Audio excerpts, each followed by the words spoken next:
Hi, this is Alex speaking to you on January 7th, 2011.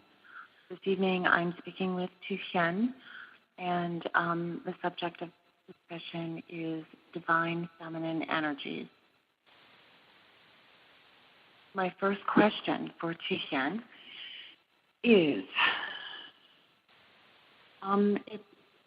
for women in general, of course myself included in that, and basically I guess my question is, in a world where feminine energy, let's say for instance, with my particular question is, say, sensitivity and compassion and other things that might, let's say, engulf the feminine, what is considered to be more of a feminine personality. In a male-dominated, or I should say more masculine-dominated society, how does one who possesses a lot of feminine energy such as that, how does one, let's say, protect themselves from, I guess, either being dominated or somehow thrown off balance from one's own center in that feminine energy? In a society where we are told that there is often something wrong with possessing that kind of energy, that it is not acceptable, that it is not logical, how do we continue to really appreciate and accept ourselves?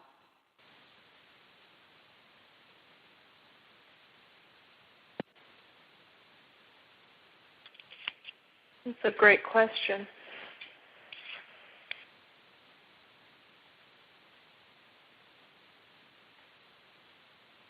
The first response I will give you as I tune into the divine feminine spirit is the word value. You must value yourself. Valuing of the self must come before the head nod of anyone else. When you value yourself, other people's opinions don't really matter anymore. When you value yourself, your inner voice is louder than all of the clamoring external voices. It's louder than society. It's louder than the customs you live within.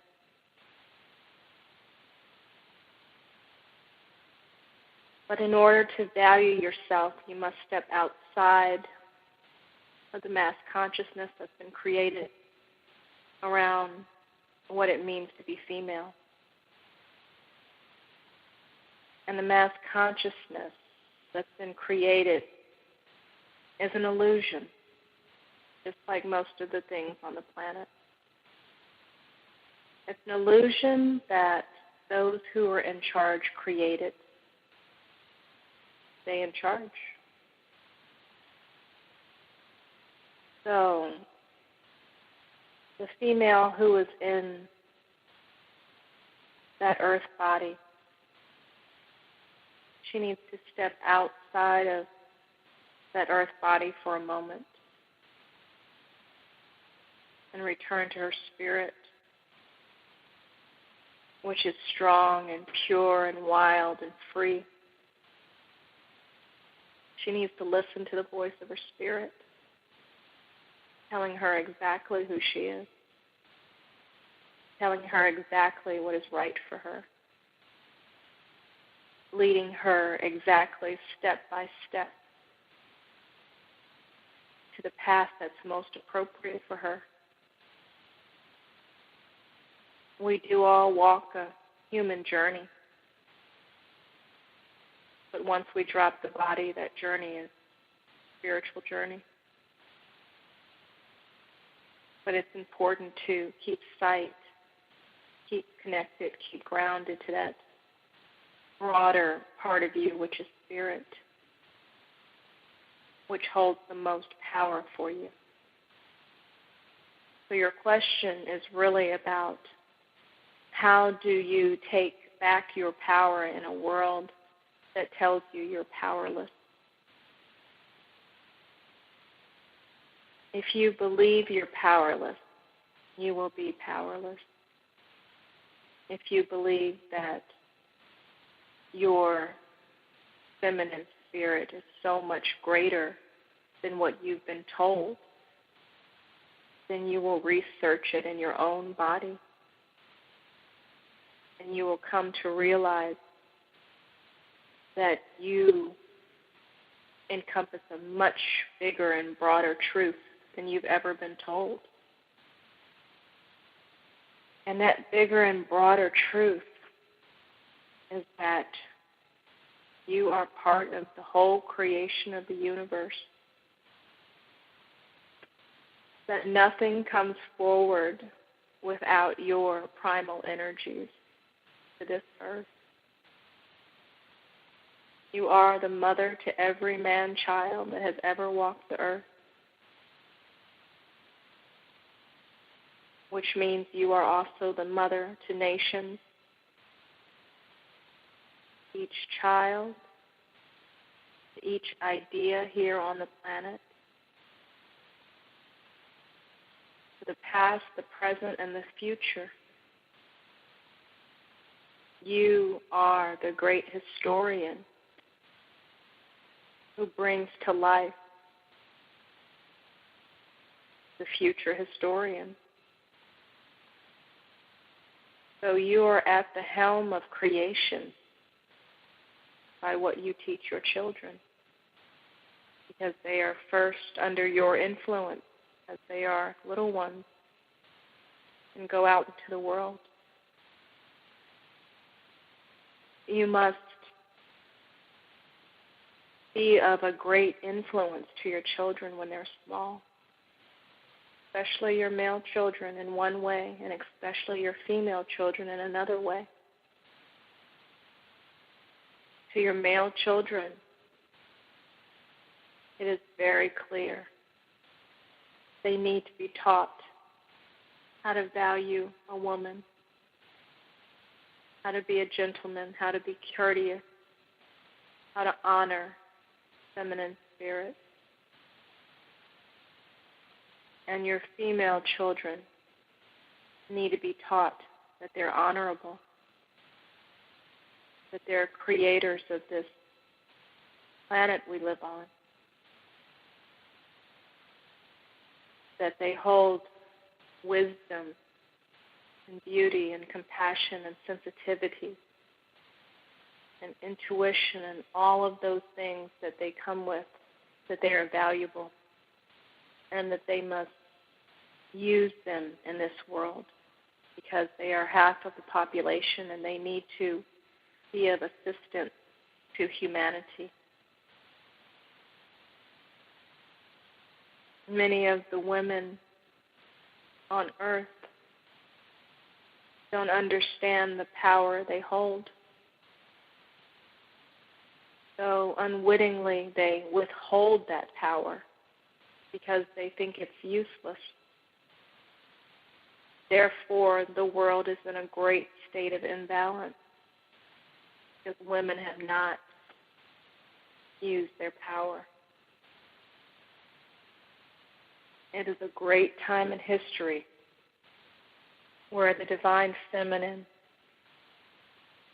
is no longer sleeping. Your grandmother and her grandmother and her grandmother and her grandmother have cried enough tears, have screamed enough threats, have been in enough chains of bondage that they want it to stop. And they are calling forth through their daughters and their daughters and their daughters' DNA. Stand up and be counted. Stop denying your power. Stop denying your voice. Be the truth you seek. You are no longer here to be a silent witness to life, as you thought you were in many lifetimes. But you are here to be an active participant, an active voice, an active body, an active mind in this creation of what we call life on earth. So we go back to the beginning as the angels bring forth this message through me. SelfValue will change humanity. It will change how a woman conducts herself when she has self-value. It will change the way she allows relationships to be. It will allow her to create boundaries in her life about what is acceptable and what is not. And those boundaries are actually the protections that she needs. Those boundaries create standards for what is appropriate and what is not. And what is appropriate for one woman is not necessarily appropriate for another woman. We live as a tribe here on the earth. However, each of us has our unique preferences. And unless we voice those preferences, others will never know our needs, our wants, our desires. So many women go on to not voice what they need. They live in this perpetual state of sacrificing. It's time that sacrificial spirit dissipates, and that a spirit of inclusion of a woman's wants, needs, and desires are actually met, as she feels valued enough and worthy enough within herself to get her needs met. So, how do you get your needs met? First, the heart needs to be open, needs to be vulnerable. It needs to speak its truth to those who you're interacting with. So you start from the heart chakra and then you go to the throat chakra. And that's the speaking of the truth. These are two areas where many women are blocked in their energy fields. So there must be healing in those areas of the heart and the throat.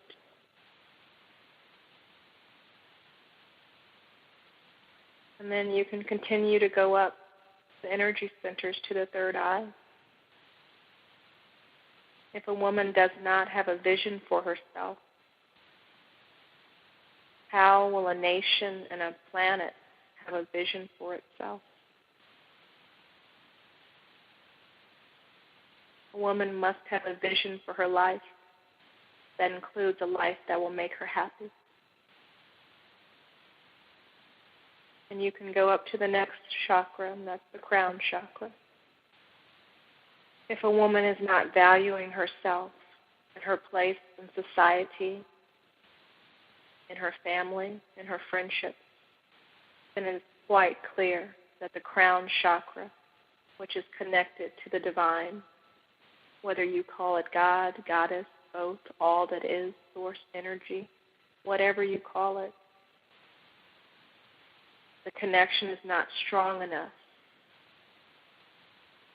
if there's a devaluing of the feminine spirit. Because once that connection is made, source energy to that God and Goddess, there is no human voice that can ever be louder within your psyche as a woman. Because the voice of spirit, the voice of the divine, the voice within you that speaks the truth, should ring louder than every human voice there is on the planet.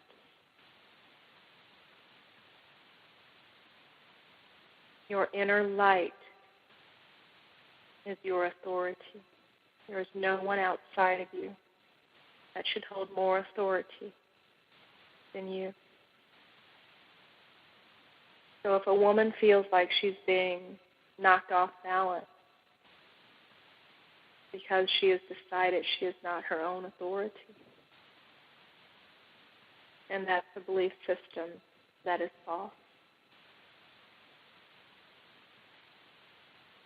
Historically, it may have been the case where women were led to believe that they were under the authority of the man they were with, or under the authority of the society they lived in. And many times in the history of the world, that has been a reality, but that has not been a truth. And there is a big difference between a reality and a truth. A reality is what people live from day to day because enough people decided this was just the way it was going to be. And the truth is what rings true for your soul, no matter what anyone else believes. The truth is connected to divine intelligence. Reality of the day is connected to human intelligence. Both of these operate by very different standards.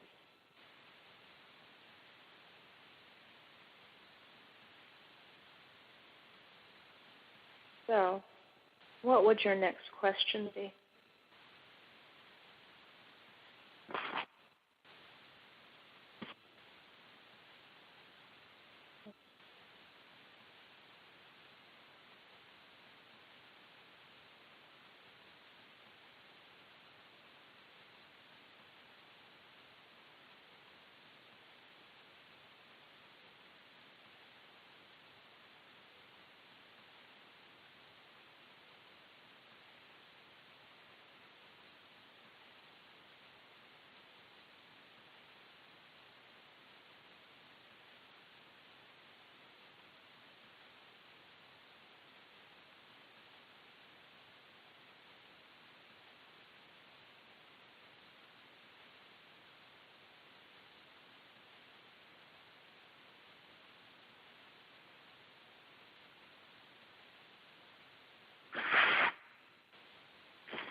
I guess my next question would be,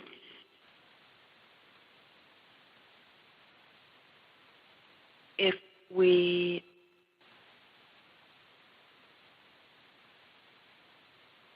lose a sense of ourselves, or if we are rattled by the things that are fed to us that aren't the truth about who we are, and that means that then there is a lack of connection with our higher power, how then do we work towards that connection? How do we make that connection stronger?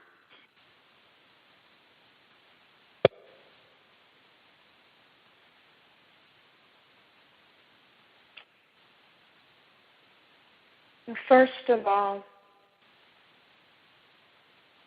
there's an important point that many women need to understand.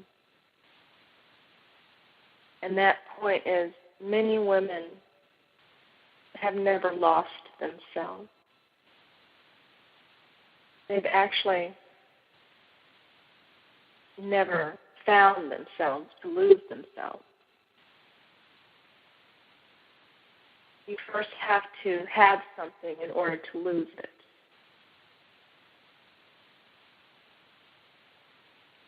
So, because society has been so oppressive to the feminine force in this world for such a long time, women have almost been, how shall we say it, MIA, missing in action. Their bodies without soul anchored in there. So, first of all, women need to ground their souls in the body. Many women are so disconnected from their soul because they feel at a very deep level sense of being traumatized by society. And this level may not be on a conscious level. It's very much on a subconscious level for a lot of women, yet on a conscious level for others. But it is very traumatizing to be oppressed, whatever fashion that is revealing itself. So generally oppressed people, they are not connected any longer to the body. They are just living life in a very rote fashion because they've given up on life. So there is a sense of not really caring about their own destiny because they don't feel they're in control of their own destinies anymore. Or they've never felt in control of their own destiny. So the answer to your question is, how does a woman start being in control of her own destiny and even understanding that there is a destiny to be had for her that can actually be happy and whole and individual and fulfilling, completely satisfying to live, rather than being a doormat for society, rather than being the servant or just the helper, rather than the leader or the intellect behind an idea, or that nurturing figure that is respected. How does a woman become self-empowered? Is that your question? So let us answer that first, and then we can get more specific on what your question is further.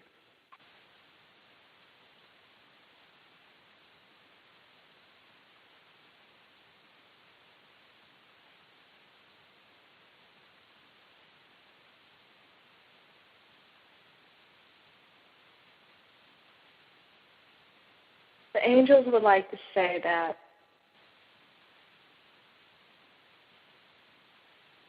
it's very important to understand that there's no true sense of right and wrong. There's only a sense of what feels right to you. What feels right to you may not feel right to another.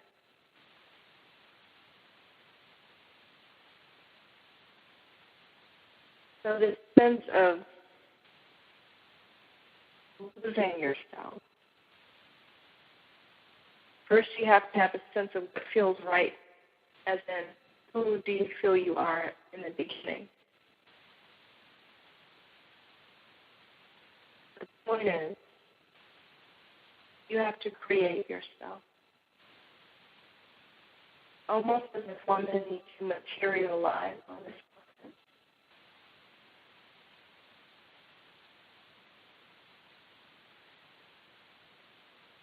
They need to create the lives they want. That's how you, quote, find yourself. You find out, what do you want? What do you want? What do you want? What makes you happy? What makes you happy? What makes you happy? What is fulfilling to you? What is fulfilling to you? What is fulfilling to you? What will honor you the most? What will honor you the most? What will honor you the most? These questions will help a woman to, quote, find out what is lost in her life. If she has, quote, lost herself because she's not asking these questions.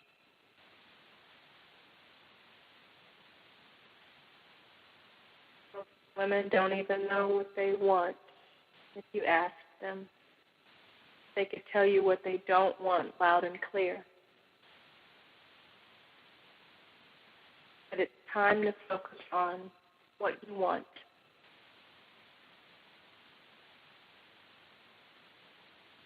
So in order to find the lost self that was never really there from the beginning, you have to start from a clean slate of creation. A woman's body is made to create. So the easiest way to find a lost self that was never there is to create a new self. And you'll find that that new self will feel like the lost self.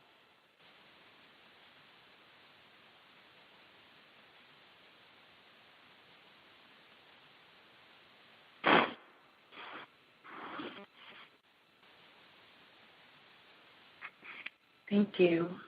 I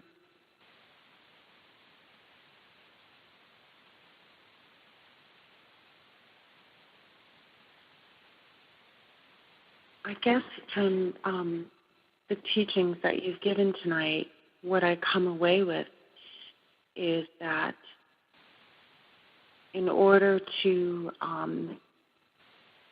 connect with our true selves or our lost selves, or to find the self that we never even really had to begin with, in order to do any of those things, we must be able to connect to our core.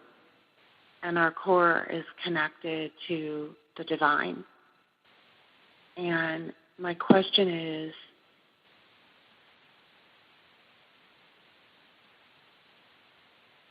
I guess, how can we better do that individually, and how can we better do that in mass consciousness as women?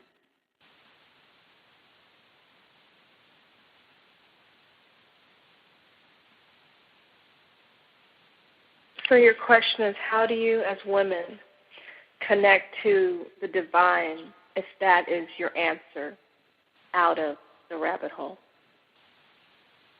And how do you do that as individuals, and how do we do that as a mass conscious, from mass consciousness?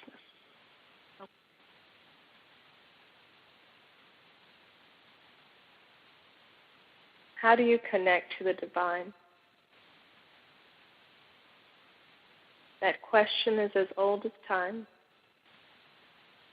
The most beautiful question. The person who asks that question is a person who is a very advanced soul. Or you can't even get to that question if you're too caught up in the material plane.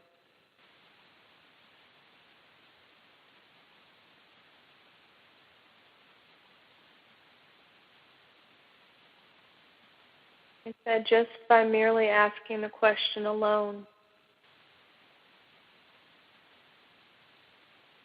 you are already resonating with the higher energies.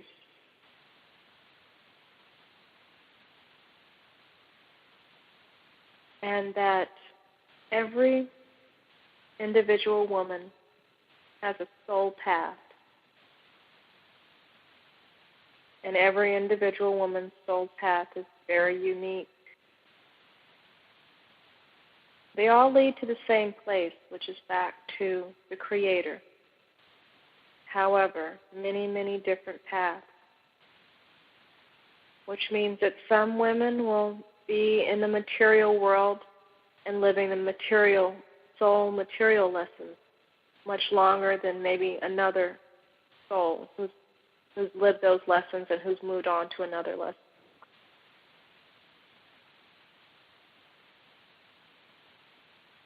So, connecting to the divine realms, we are never disconnected. It's more so, how do we consciously connect? Because everyone's connected. It's like being, a drop in the ocean. The drop is always connected to the ocean. The ocean is its mother. The ocean is its source. So you cannot not be connected. You can feel out of the flow, most definitely.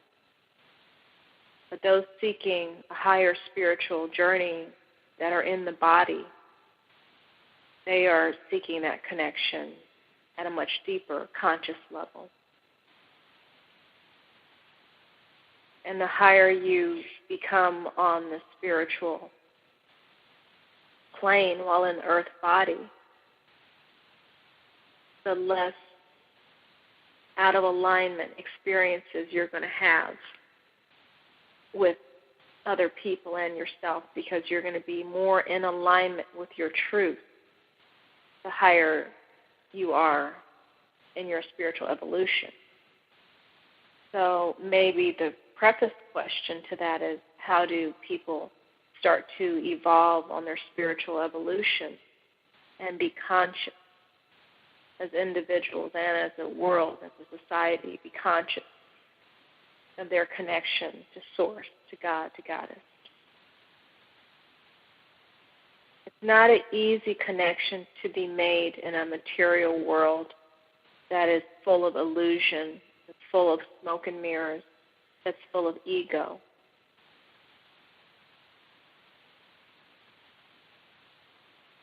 So it takes a surrendering, a human surrendering, to let go of some of that worldly glamour, to actually want to sit and connect deeper with Spirit, connect deeper with their core, connect deeper with the truth. Many people fear this.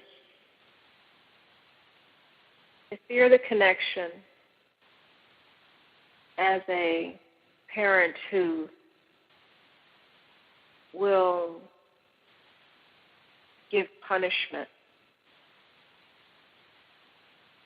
So there is a almost group mentality that if you're going and you are communing with Spirit, it's going to feel punishing. because there are questions like you feel your spirit's going to ask you, what took you so long?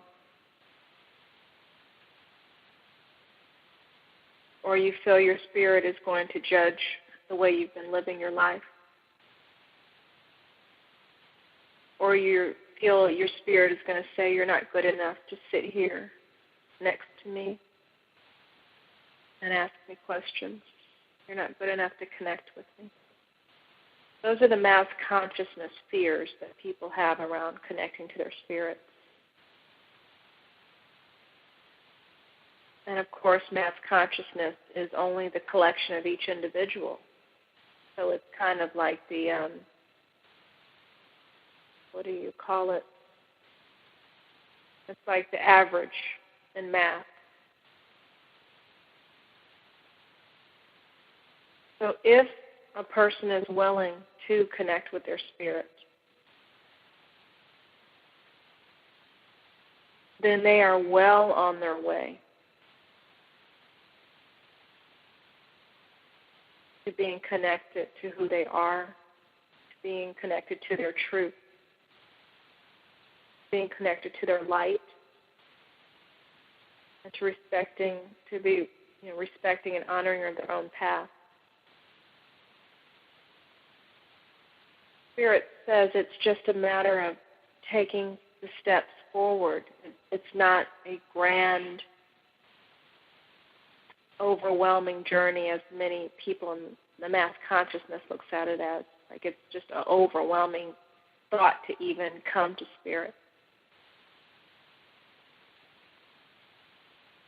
Spirit is saying to the angels, one step at a time. Process. The process begins with having a seat at the table first. And then sitting down in a quiet meditation mode. Feeling your breath, feeling your heartbeat. Connecting with your body first and grounding. Feeling the energies of the divine coming through your body as a sense of relaxation, sense of beauty, as a sense of peace, as a sense of grace and mercy. Those are divine frequencies. And of course, as a sense of love.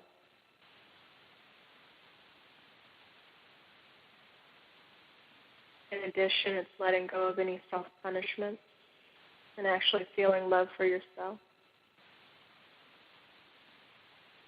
The angels say that divine love feels so good. That when you make that connection, you always want to feel that. Being connected to your spirit is about paying attention to the impulses you get on a regular basis. We're talking several hours, several times an hour. You will get an impulse. Call your friend. Turn to the left. Go to this store. This is the poetry that's coming through me right now. This is the book that wants to be written. This man is not good for you in your path that you want. This one over here, he has a kind heart. Following the impulses that your soul is giving you in every moment of your life. That's being connected to your core.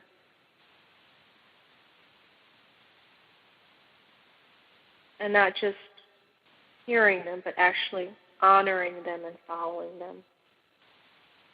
That is actually the biggest thing you can ever do in your life, to be connected to your spirit. Because it's not overwhelming at all. It's only minute by minute, step by step. Just listening to that inner voice that whispers. Most people are at a point where their spirit is screaming, though. because they haven't listened for so long that instead of a little feather of a whisper, it becomes a brick wall.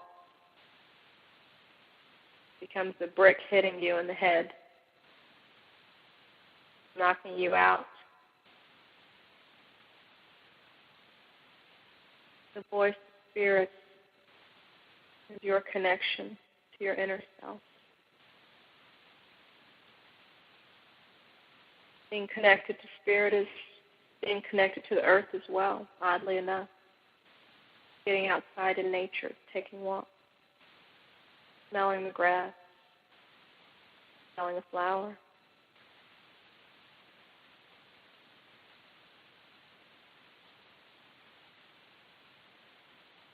Being connected to your spirit is done in small and large ways. But you can always start with the small. And the more you listen, the larger the connection will be until it's a solid connection. And that takes years and decades to make.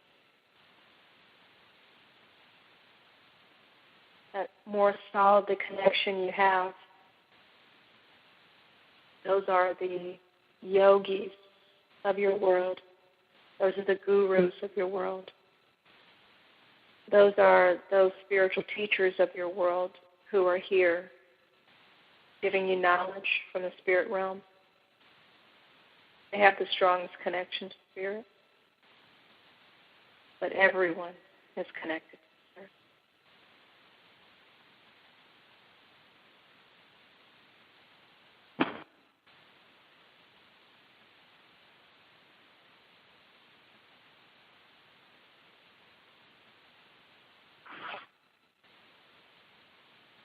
Thank you, Thu-Hien.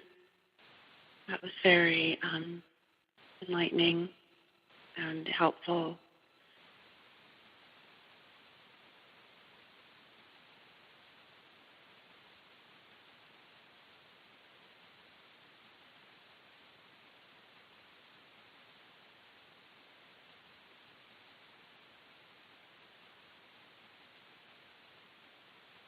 The idea of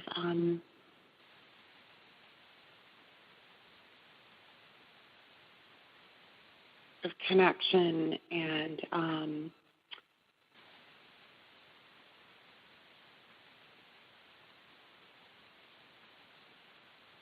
how we are so responsible for often stopping ourselves from what is already available, as in self-judgment and fear that our spirit will be angry with us if we approach it now. Definitely spoke to me.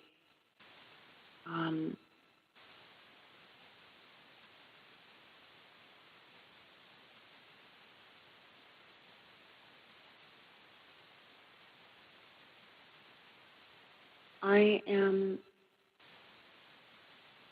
still wondering, although you certainly addressed women, I guess I am still actually wondering what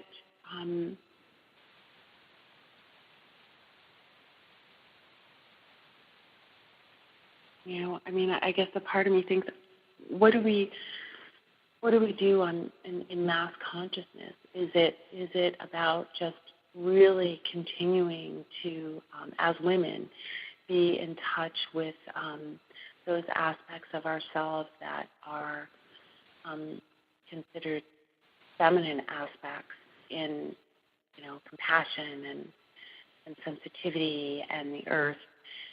These things on a mass level, do we just continue to honor?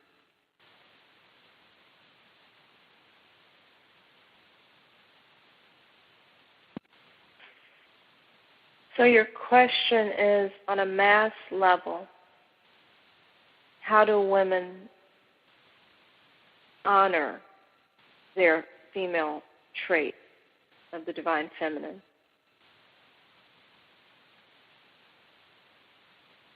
Yes, that, and also I think what I'm really trying to ask is sort of a mass consciousness. How do we kind of pull together in mass consciousness to honor that, to give one another strength and courage? And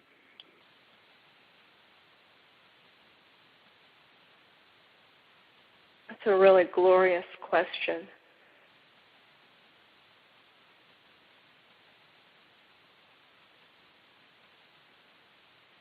That is a powerful, powerful antidote to the ailments of the world. If women who are conscious, who are awake and aware, would pour their value system into the mass consciousness of this human realm, this earthly realm, it could change the earth in the blink of an eye. That those women who are aware and awake enough, who are conscious enough to understand that there is not just value in the feminine traits of the sensitivity, the compassion, the love, the intuition, but it is almost like a mighty force that is to be used. You can value something like a jewelry, a jewel, an emerald, and you can stick it up on the shelf and say, I value that. But unless you're utilizing it, unless you're living it, unless you're experiencing it, then you're truly valuing it and you're honoring it in its proper place. You're not honoring it as a picture on a wall or a piece of jewelry in a fine jewelry box. You're bringing it out and you're using it. It's no longer an accessory to pull out on occasion. No longer something that's charming to pull out on a date. It's something that is part of your apparel that you wear out into the world. It's like your full clothing, your royal robe, the full garment of light, the divine feminine spirit that you wear into the world proudly, and you express it from your own being in a way that is so completely respectful and honoring that those around you can't help but to be in awe about the power that you're possessing, and that they will want to emulate as well, because they will see the beauty and the specialness and the gift of what a woman looks like when she's imbuing the divine feminine qualities in a human body. It is one of the most beautiful, breathtaking scenes when a woman fully is in her glory. So modeling it for others is the best way to get it into mass consciousness. And speaking to your sisters when you see that they're not honoring their own. We are going to back up for a moment, the angels they want to say that there are women who pull out these beautiful divine feminine qualities when they're, quote, with their man. And that's the only time they pull it out. Or there are other women who only pull it out when they're with their sisters. Or there are other women who only pull it out when they feel safe among their friends. That there is a lack of integration about just being it rather than only being it when you're comfortable. There needs to be an integration where a woman who's aware enough becomes completely awake and understanding it's not a garment to be put on for situations,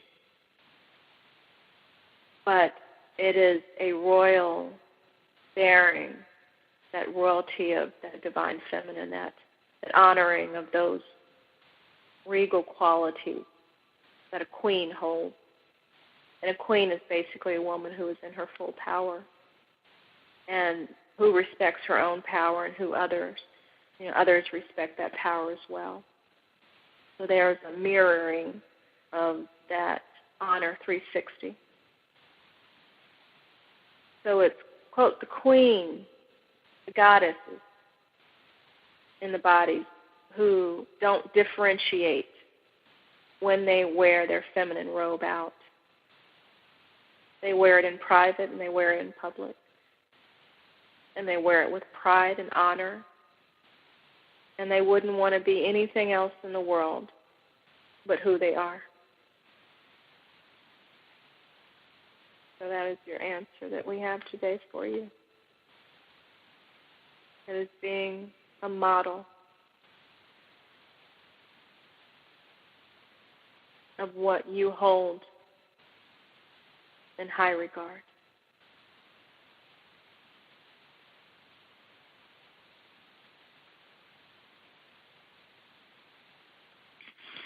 Thank you so much for your teaching tonight, Thu-Hien.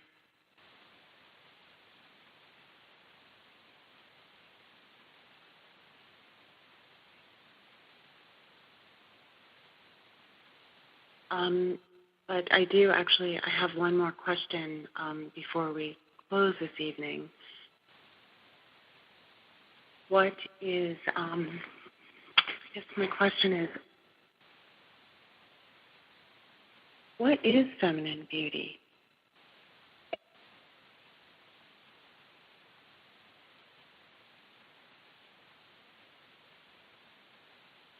It's very important to discuss beauty when you discuss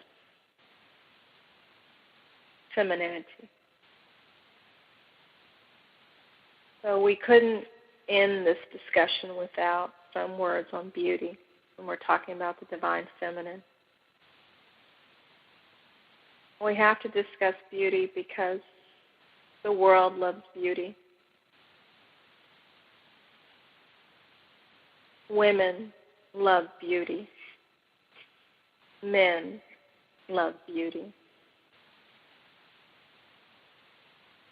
From a divine perspective, beauty is very different from what human women classify as beautiful.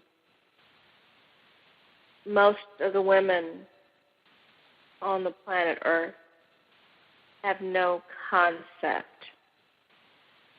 of what we in the angelic realm think beauty is. The idea of commercial beauty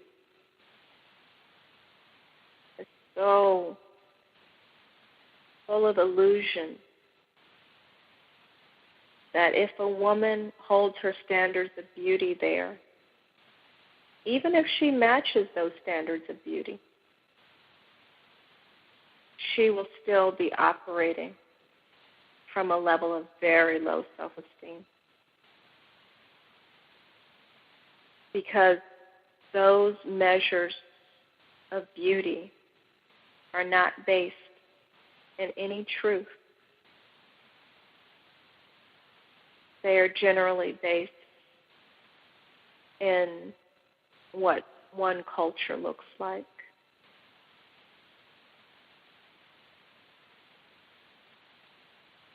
They're based on a prototype of what all women should look like. And that prototype has become the definition of beauty. And that is a very painful reality for women to live within. And instead of feeling the pain of that reality, a lot of women are self-mutilating themselves in order to fit into a particular genre of look that is deemed as, quote, beautiful. If they're not mutilating themselves, they're punishing themselves by the constant psychological and emotional abuse that they give themselves. My hair is not thick enough. My eyes aren't wide enough. My teeth aren't straight enough. My skin's not clear enough. My breasts aren't full enough. My feet aren't small enough. My waist is too boxy. My rear end is too small. The list never stops. It goes on and on and on. The insults that women give themselves. So what is beauty from a spiritual perspective?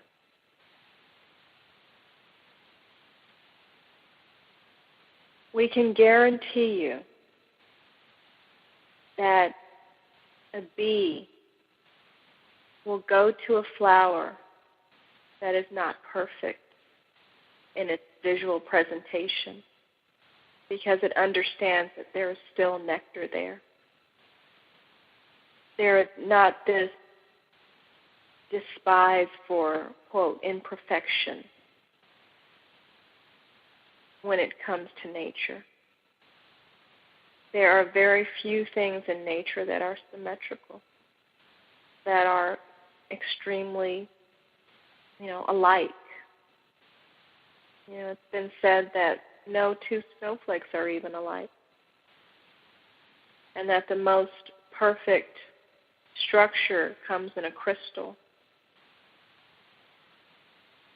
But outside of that, there's very little else that is in complete alignment with some standard of perfection.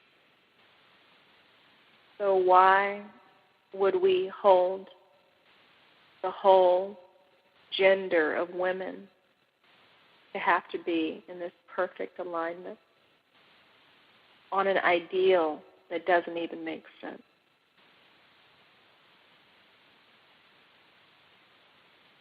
So, from the angelic perspective, beauty is in the eye of the beholder.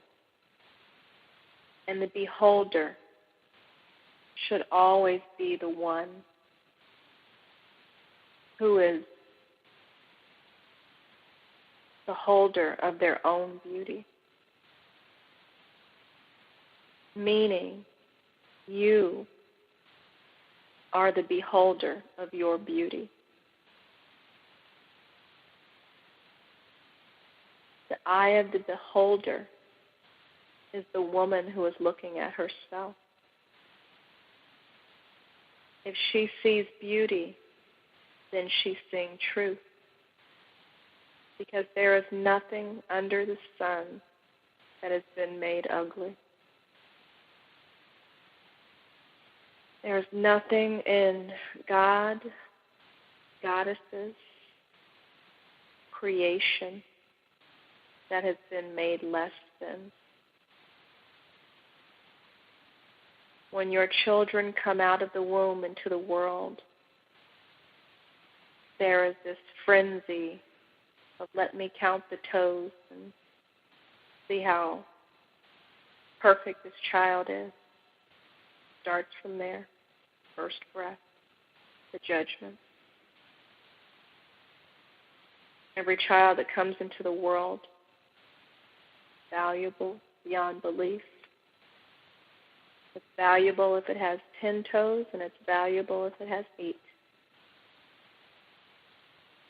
Every child is a beautiful creation. Beauty should never be a standard. Beauty should just be what is. It is the eye of the ignorant that cannot see beauty in everything.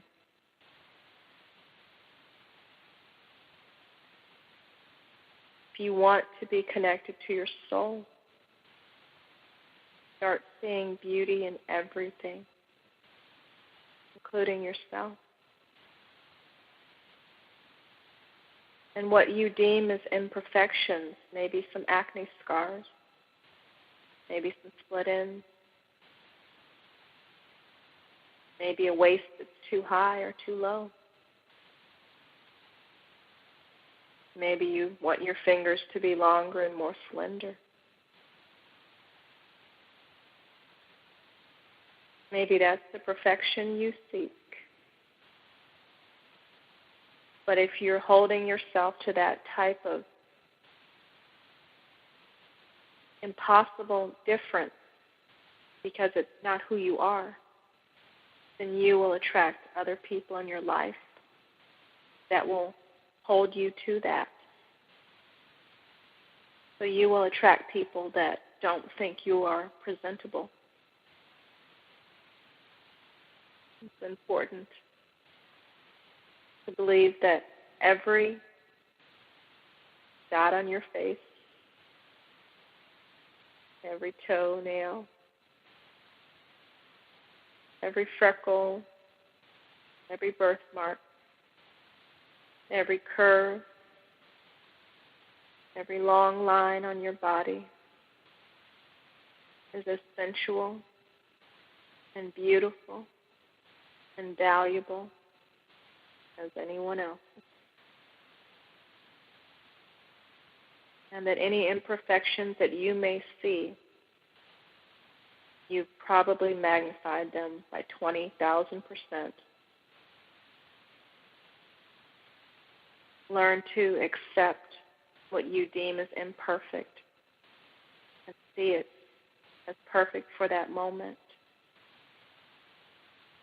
And release the self-judgment, release the self-punishment, release the ideals, release the standards that are impossible to live up to, especially as women. And learn to love every part of your body, every part of your face, everything that was given to you in this lifetime to be a temple to your soul, which is the body. Love every hair on your head, every hair on your leg, every hair underneath your arm,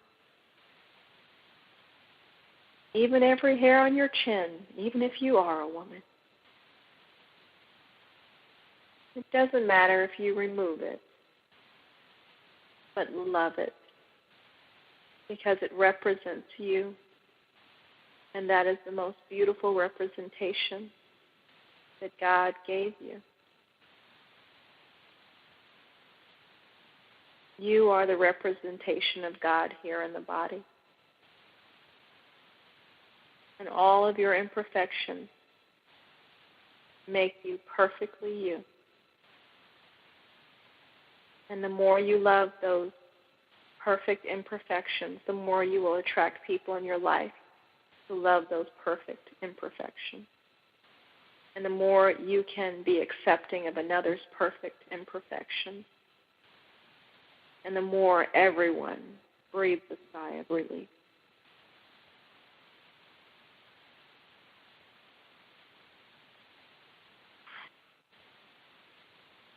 Thank you so much for this evening's teaching, Thu-Hien. I am always forever changed after each teaching.